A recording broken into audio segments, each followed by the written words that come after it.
I'd like to call the Human Resources Appointment and Equity Committee to order. Today is Tuesday, December 20th, a few days before Christmas. Chrissy, if you can have a roll call, please. Calling the roll, Ms. Conwell. Here.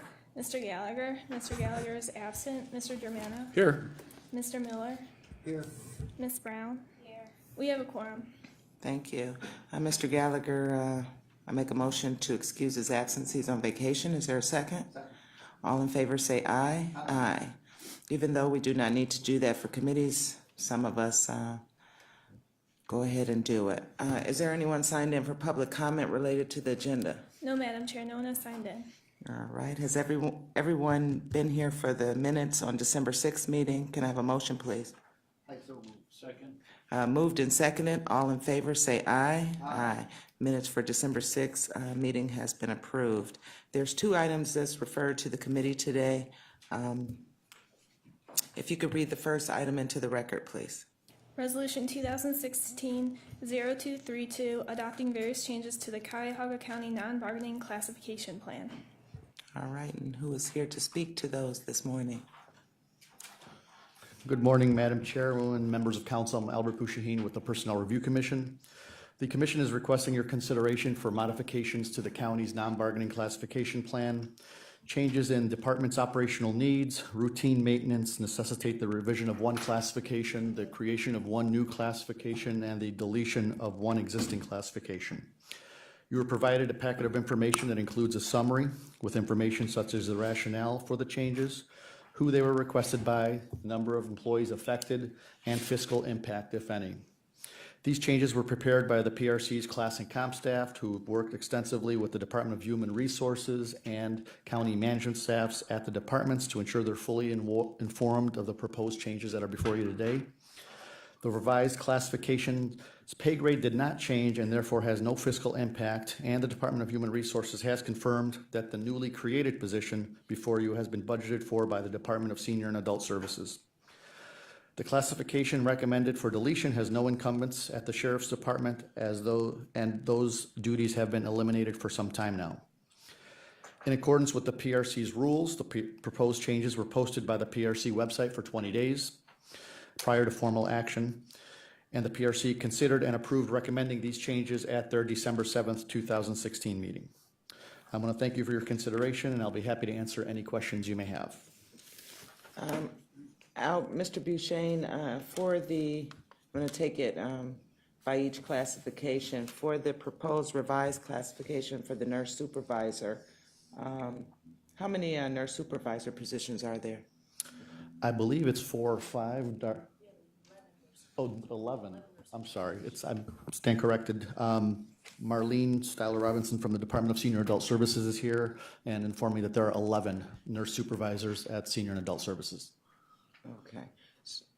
So the nurse supervisor position, would that also cross into the metro, what we do for the jails? Do we have a nurse supervisor position for that? No, Councilwoman, those positions are filled by Metro Health staff.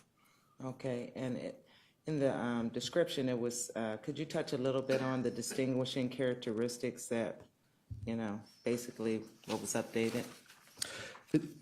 Essentially, this position has not been updated since 2006, I believe. Let me get to it. What we did, Councilwoman, was we took the essential functions and the comprehensive position questionnaires of the incumbents in those positions and made sure that the essential functions were reflective of the tasks that they're performing today.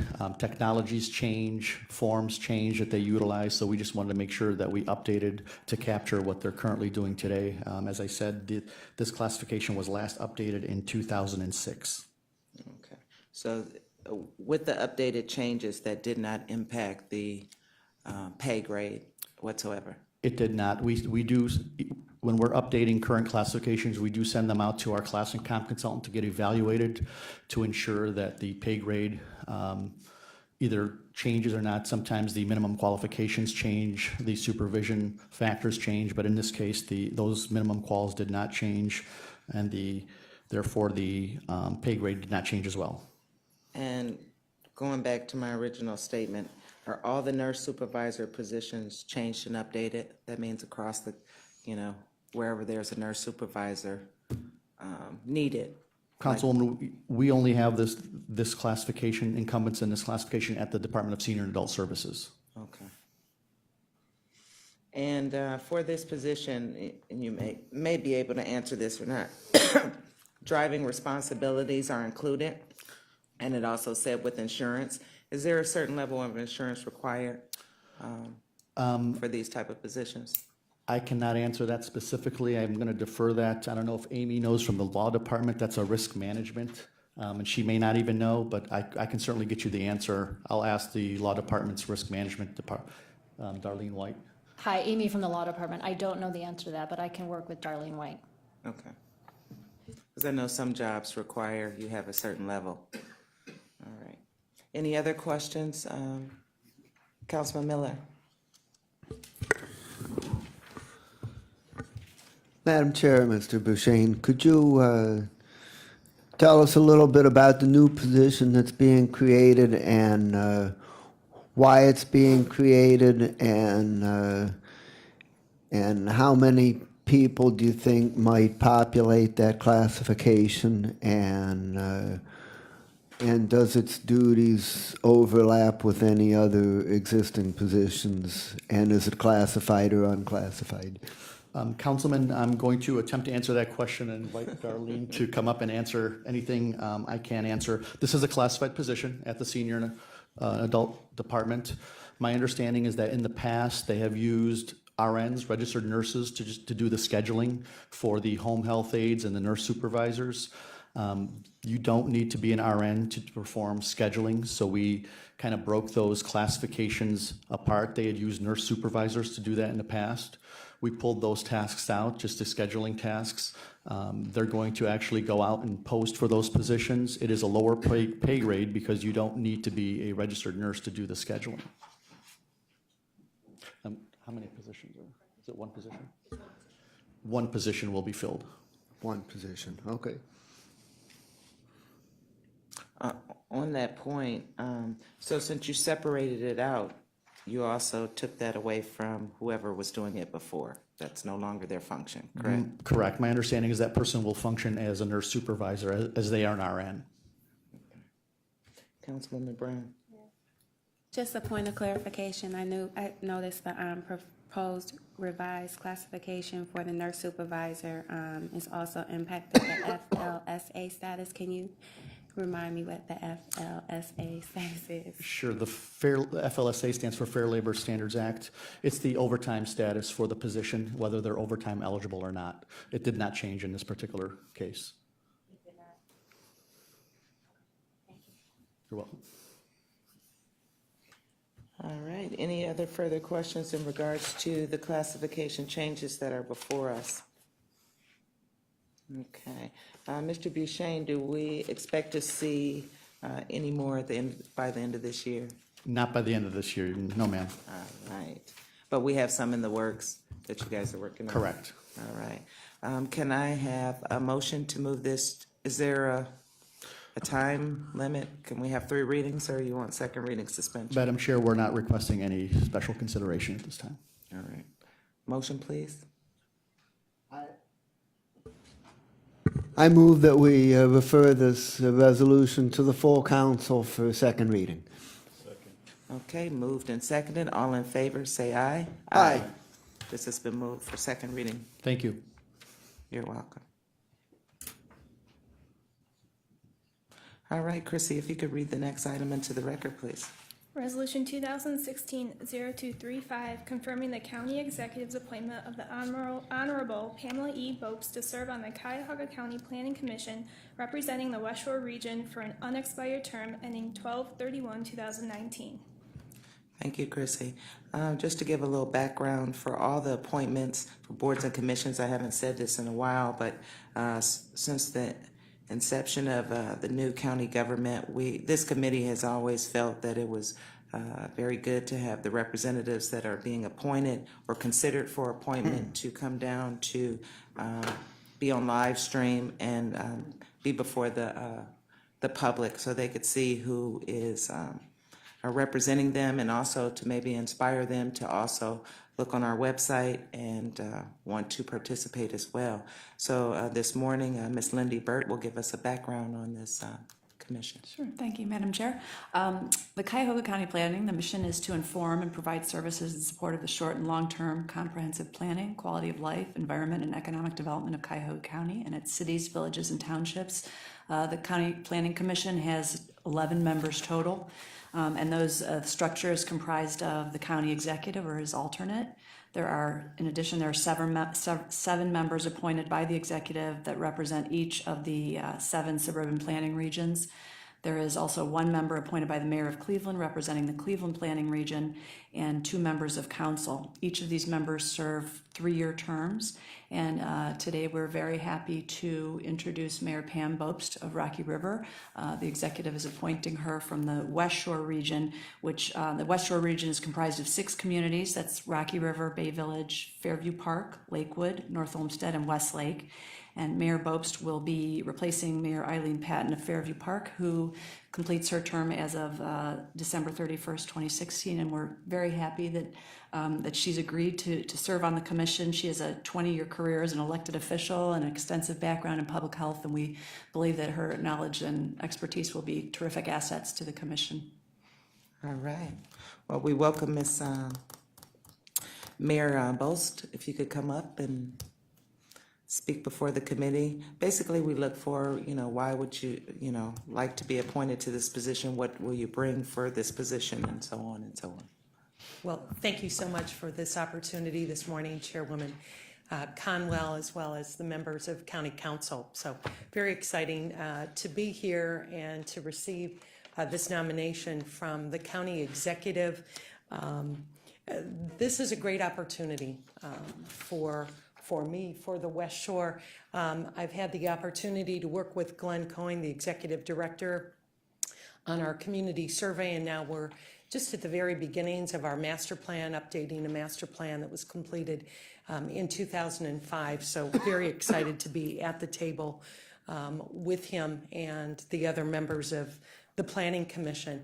I think the Planning Commission is in a unique position. They're the thread that runs through all of our communities, and there's some wonderful synergy. I think of the executive director sitting behind me, but there's a synergy that comes from very detailed and deliberate planning, and we can all benefit from that through quality of life, through economic development, and all the good works that they're currently doing that benefit our communities, not only master plans and community surveys, but looking at inventories for housing and historic buildings, and the Green Print Plan, which we supported. All of these extremely important, looking at transportation priorities with NOACA, and I'll also be serving on NOACA. I've been serving as an alternate and will now be a member of NOACA. So I see the two working together very, very well.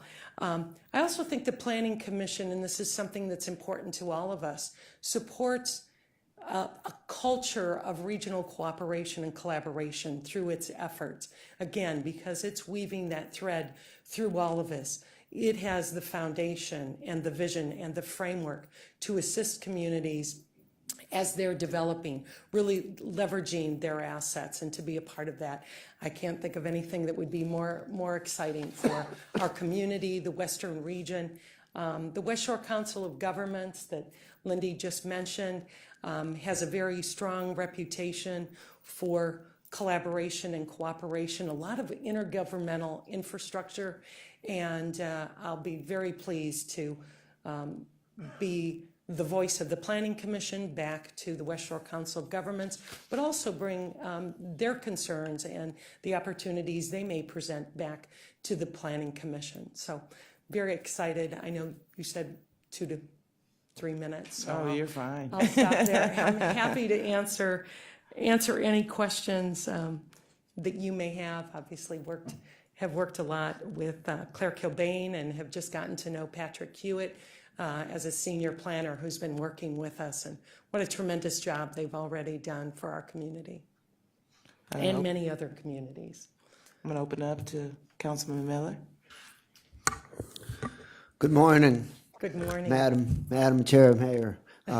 First, I want to congratulate you on your recommendation for appointment, and I'm really happy to see your enthusiasm for the position and your connections to both the Planning Commission and NOACA. And my question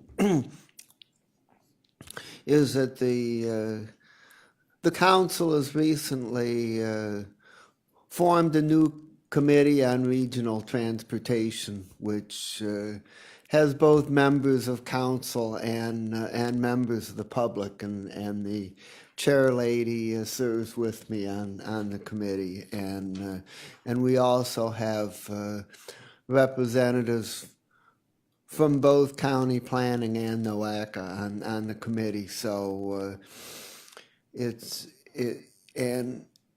and I just say that public transportation is just really struggling in this state. The support has been among the lowest in the country, and we now have the problem with the change in the Medicaid sales tax, which besides affecting Cuyahoga County is going to cost RTA $18 million a year, and so I'm just wondering if you have any thoughts on what we can do to improve transportation opportunities, and especially public transit in Cuyahoga County. Well, thank you for that question, and I applaud the initiative, especially bringing together groups that obviously have an interest and can play a vital role in that. One thing that I would offer, and some of you may be aware of this, that several years ago, NOACA looked at the trains and the rail infrastructure in the region. And they were looking at the West Shore Corridor, obviously an area that I'm familiar with and look forward to learning more about the entire county. But they were looking at commuter rail on those tracks and what are the possibilities for commuter rail on those tracks. And there were some discussion, and then we had the downturn in the economy, deepest recession in 50 years, and unfortunately many of those conversations went by the wayside. But I do see that there is some infrastructure there, not only the rail tracks, but also stations, and perhaps there's an opportunity there.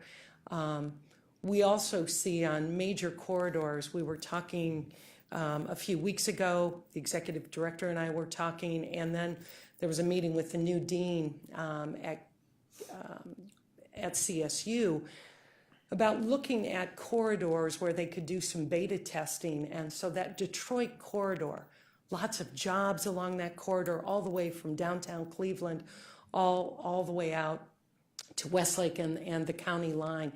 And how do we look at that corridor and increase, with as many jobs that are there, how do we increase transportation? So I can't say that I have any answers, but obviously it's critically important. Our residents choose, while we're not an inner ring suburb, we are right there. And having the opportunity to commute to where job centers are, extremely important.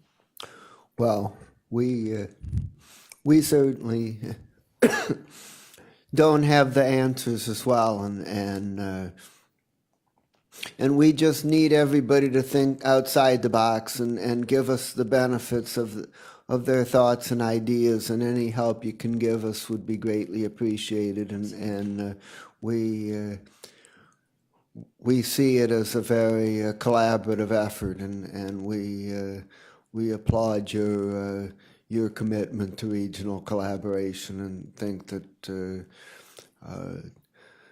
together we can come up with some solutions that we haven't seen before. So we look forward to working with you. Thank you.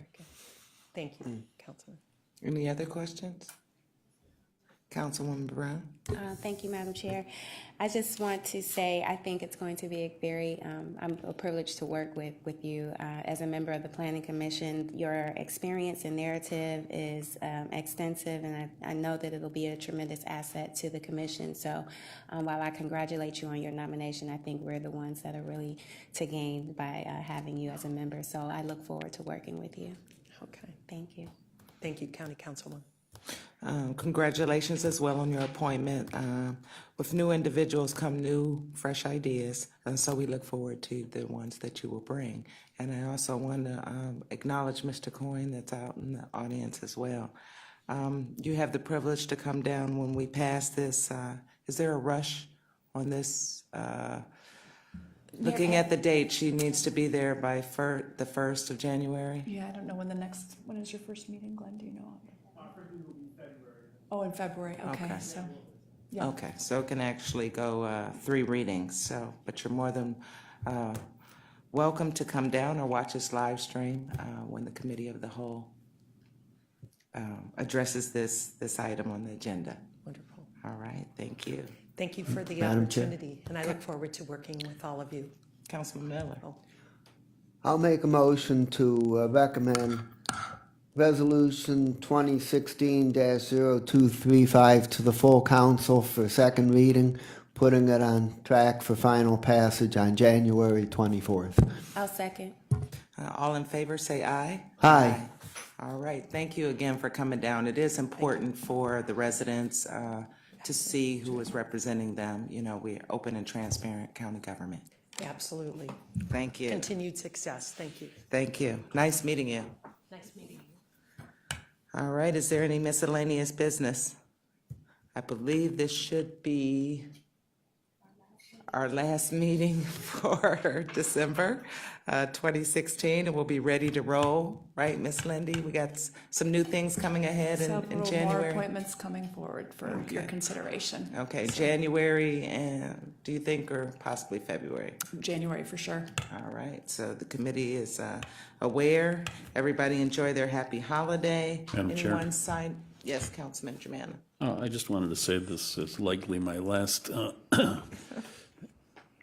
committee meeting for Human Resources, and I just wanted to say it was a pleasure working with you. You're very professional. You do a great job. Thank you. So, I think you've been on it since the beginning, haven't you? no, not exactly, but Okay. it's been a pleasure working with you, and you do a fine job. And Councilman Germana has been very instrumental with his insurance background. When we really leaned on him to, when we had the medical benefits that came before us and his expertise in that. We wish you could give Councilman Tuma a crash course so he would be able to fill those shoes, but we really do. It just dawned on me when you said that. I was like, oh, this is your last meeting with us. We can throw another one if you just want to come down. We'll be happy to do that. Well, we have Public Works and Contracting tomorrow. So. Yes, we do. Yes, we do. So without any further ado, happy holidays to everyone. This meeting is adjourned.